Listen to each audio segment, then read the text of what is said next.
bounty hunters. We don't need that scum. My kind of scum. Hello and welcome back to another episode of Fumbling Through the Galaxy with your host, Severus Snape.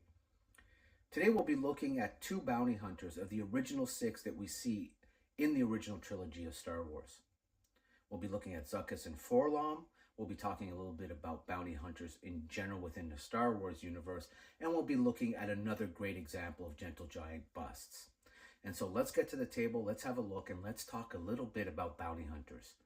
My kind of scum.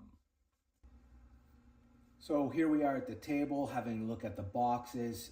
As I mentioned in the preamble, these are two of the original 6 bounty hunters that we're introduced to in that scene from The Empire Strikes Back, where Lord Vader calls in these 6 bounty hunters to track and capture Han Solo, specifically alive. And so, you know, what's interesting is upon initial release, there was a bit of a mix-up with the Kenner cards, if memory serves me correct, and I believe Forlom had been identified as Zuckusss and Zuckusss as Forlom. Eventually, of course, that was corrected, but there is a bit of a notoriety with these two characters because of that initial mislabeling of their names. Of course, the original 6 bounty hunters. So who were they? And so we know, of course, Boba Fett, that goes without saying. Dengar. You made it. I don't believe it. Was one of the original 6. So he was a human bounty hunter with a history of working for the Empire and against the Empire later on before his death for the rebels. And he's known for his rugged appearance and aggressive nature. So we know we often see him with a headband or a head wrap. We know that the reason for that, of course, is resulting from an accident that he had when pod racing against Han Solo that resulted in severe brain damage. And as part of the repair of that, of course, he had some cybernetic implants, and to cover the scars, he would often wear that head wrap. We know that, of course, we had Bosk, the Trandoshan bounty hunter. So we know that Trandoshans have a hatred of Wookiees, but he was very effective, and we see him time and time again, not only in live action, but, of course, in the Clone Wars. IG-88, a ruthless, emotionless, and deadly droid assassin. Forlom, a protocol droid. And then Zuckusss, a human gang findsman. And so we'll talk a little bit about them now. And so Zuckusss is from the planet Gand, and there he's called a findsman. And so what that is those were people on the planet of Gand who were able to navigate the mists and the heavy clouds that would form in Gand. And so they had an advantage of tactical and geographical knowledge, as well as how to apply that. And he was also a force-sensitive Gand. So that made him specifically adept to learning how to be a bounty hunter.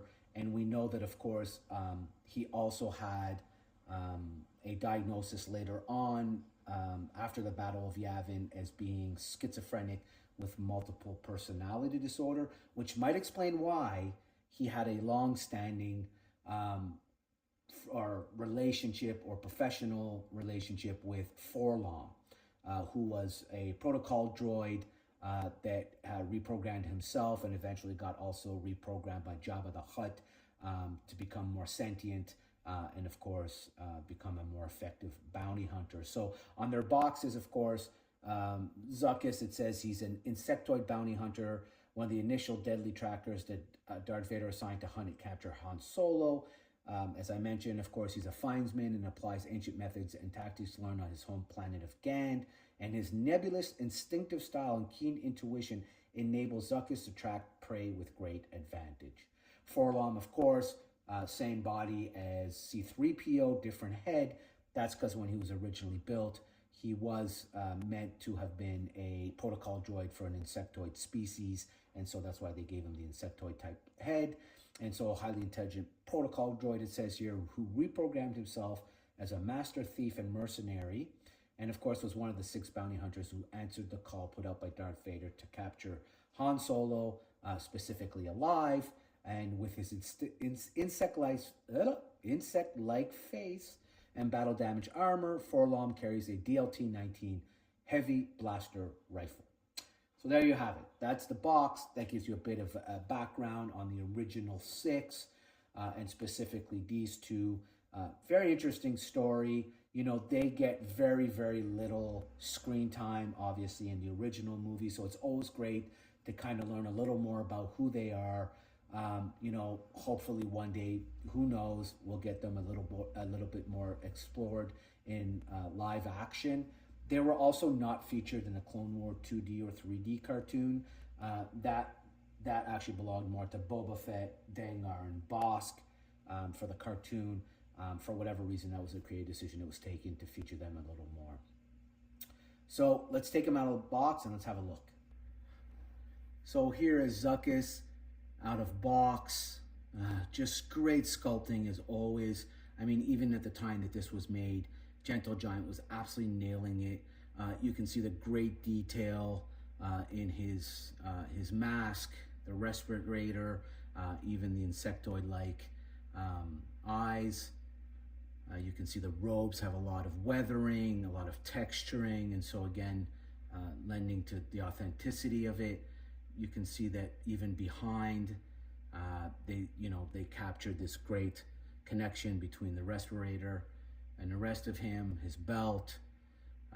Again, some really great sculpting in the headpiece, the gun, the robe. So as always, you know, Gentle Giant just absolutely nails their sculpts. I have absolutely no complaints of this. I think it looks great. You know, looking at the original images of Zuckusss and looking at the original brief screen appearance, I would even argue that this actually brings him to life even more than the movie did. So let's have a look at 4-LOM. Okay, so here we have 4-LOM, and again, I mean, look at the level of detail in his armor, in the gun, the DLT-19 they were talking about, in his head. The head sculpt is just bang on. You could see even that color differentiation, the weathering on the armor, all the little pieces that connect it. It's just, you know, really great sculpting. I mean, you know, as I collect more and more of these Gentle Giant pieces, I've come to realize it doesn't really matter what era or what time they were made, or what era, sorry, of Star Wars they capture, or what IP, what show. They're just always bang on, and they're just fun to own. You know, if for nothing else, for the quality of the sculpting that goes into these pieces. And it really goes to show you that historically speaking, they've just always been on point. And so that's, you know, that's something that I really appreciate about these Gentle Giant pieces and what they mean. And so, you know, let's stack them up here to see if they scale. And of course, they scale absolutely perfectly, as one would expect. And so here's the duo that we spoke of, you know, a long-standing relationship between them. What's really cool, of course, is, you know, bounty hunters have a very rich history within the Star Wars universe. We know at one point that they formed a guild. We see that explored in The Mandalorian. We see characters such as Aura Singh. Time to see what you're made of, kid. We see characters such as even, I think you can argue, Cara Dune at one point. And so, you know, there's a rich history of bounty hunters within the Star Wars universe. And they had also a code of honor amongst themselves, as we can, you know, as we really get a look into that, an insight into that, into The Mandalorian. So, you know, they weren't just ruthless mercenaries who, you know, killed for the sake of killing. You know, a lot of the times, you know, capturing somebody alive was certainly more to brag about for them as professionals than, unless, of course, the client specified otherwise. So, yeah, that was our look at Zuckusss and 4-LOM, or 4-LOM and Zuckusss, whatever you remember them as. Two absolutely banger sculpts, once again from Gentle Giant. And you know what? I'm looking forward to getting even more of the bounty hunter sculpts that are out there. And so in the meantime, let me know, who are your favorite bounty hunters and why? Do you like these pieces? As always, like, subscribe, and share. And until the next one, may the force be with you always.